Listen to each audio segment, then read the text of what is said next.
ایک بادشاہ تھا. بادشاہ جو ہوتے تھے ان کے اپنے اپنے مزاج ہوتے تھے. اس بادشاہ نے 4 5 6 کتے رکھے ہوئے تھے اور کتے بڑے بڑے کتے تھے اور بڑے وہ خونخوار کتے تھے, چیر پھاڑ کھا جاتے تھے, شیر جتنے ان کے قد تھے.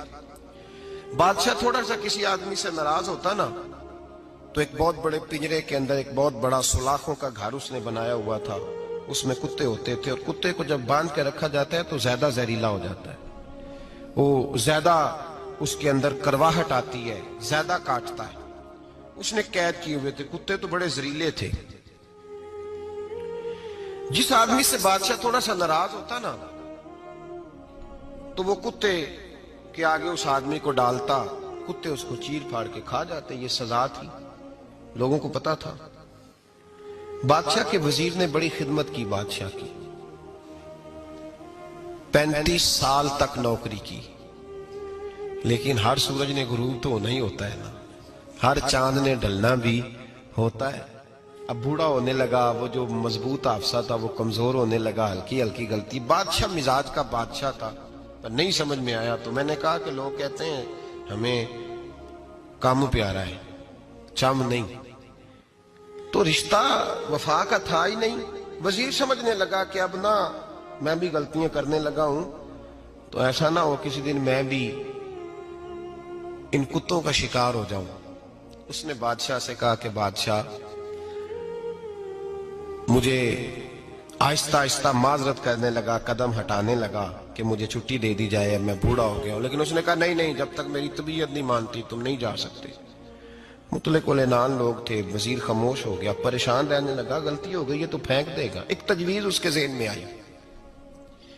وہ جو پنجرے, کتوں کے پنجرے پر محافظ بیٹھا تھا نا, جو ان کو کھانا ڈالتا تھا, روٹی ڈالتا تھا, گوشت دیتا تھا, اس کو ایک دن کہنے لگا یار تیری ڈیوٹی ہے سارا دن کتوں کو کھانا دینے کی, گوشت دینے کی, تو 2 4 دن ڈیوٹی مجھے نہیں دیتا؟ کہ تو لے لے, میں تو پہلے پریشان ہوں, سارا دن ان کی دیکھ بھال کرتا ہوں. اس نے کچھ تھوڑا سا گوشت لیا, پنجرے کے باہر کھڑے ہو کے کتوں کو ڈالا. اگلے دن تھوڑی روٹیاں لے آیا, کتوں کو ڈالی. 2 4 دن, ہفتہ, مہینہ, سال بھر, جتنا اس کو موقع ملا وہ دن بھر خدمت کرتا. بس وقت ایک دن آ گیا,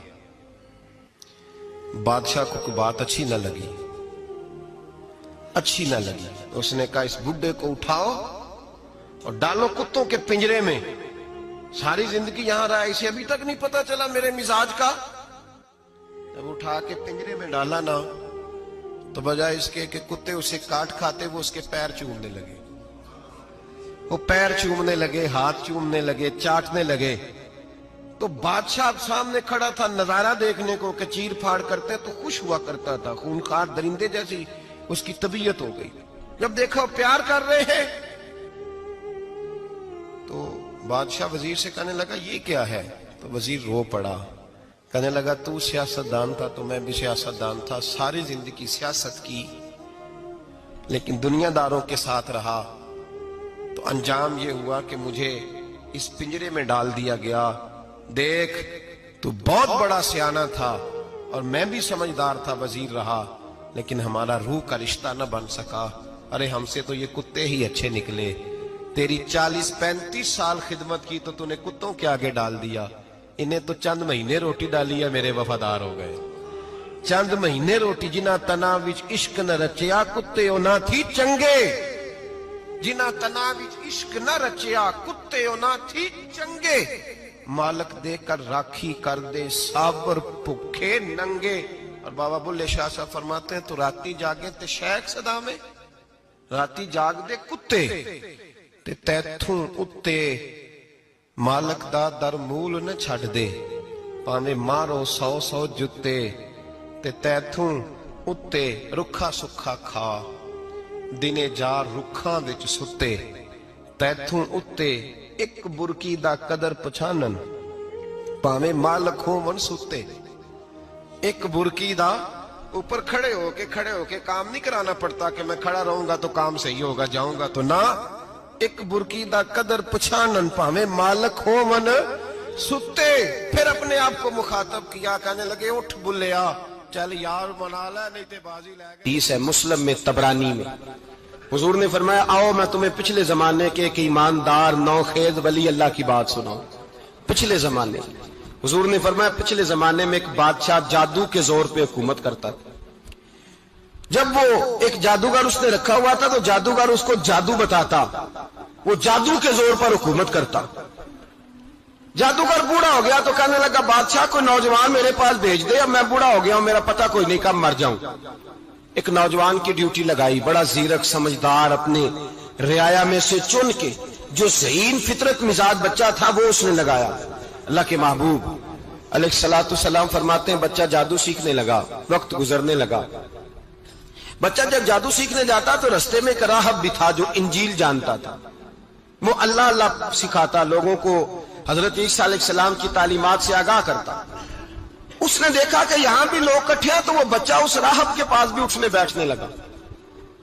اب جب اس کے ساتھ اس کی گفتگو بڑھنے لگی تو اس کو باتوں میں لذت آنے لگی. اس نے راہب نے پوچھا کہ تو کون ہے اور کس طرح سے آیا ہے, کیا تیرا معاملہ ہے؟ اس نے کہا جی میں جادو سیکھنے جاتا ہوں, آپ کی باتیں مجھے بڑی اچھی لگتی ہیں. اس نے کہا دین سیکھ, جادو سیکھنے والے کافر ہو جاتے ہیں, قرآن و حدیث سیکھنے والوں کو اللہ کامل ایمان عطا فرماتا ہے.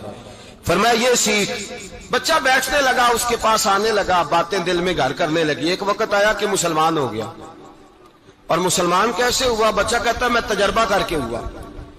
اب میں تھوڑا سا وقت جادوگر کے پاس بھی جاتا اور باقی سارا وقت وہاں بیٹھتا. میں ایک دن جا رہا تھا تو رستے میں اژدہا تھا, بہت بڑا سانپ تھا, رستہ روک کے کھڑا تھا. یہ حضور نے بیان کی حدیث. نبی پاک صلی اللہ علیہ وسلم فرماتے ہیں بچہ کہتا ہے کہ رستے کے اندر سانپ ہے, رستے بند ہے, لوگ چھتوں درختوں پہ چڑھے ہیں, راش ہے. کہتے چھوٹا سا روڑا میں نے اٹھایا تو میں نے کہا اللہ اگر جادوگر سچا ہے تو اسے مار دے. چھوٹا سا روڑا میں نے پھینکا, اژدہا کوئی نہ مرا. پھر چھوٹا روڑا اٹھایا, میں نے کہا اللہ اگر وہ عالم سچا ہے تو اسے مار دے. اب جب میں نے روڑا مارا تو اژدہا مر گیا. میرے اندر سے گواہی آئی نہیں دین کی باتیں سچی ہیں, نہیں قرآن کی باتیں اسلام سمجھانے کے لیے عرض کر رہا ہوں. اگرچہ اس دور میں انجیل تھی, اللہ رسول کی باتیں اچھی ہیں. کہتے میں مسلمان ہو گیا, اب میں نے راہب کے پاس ہی رہنا شروع کر دیا, جادوگر کے پاس چھوڑ دیا. اس بچے نے آنا. بادشاہ پوچھتا کہاں زیادہ وقت گزارتے ہو, تو وہ بات گول کر دیتا. وقت تیزی سے بڑھنے لگا. اللہ نے اس نوجوان میں طاقت پیدا کر دی.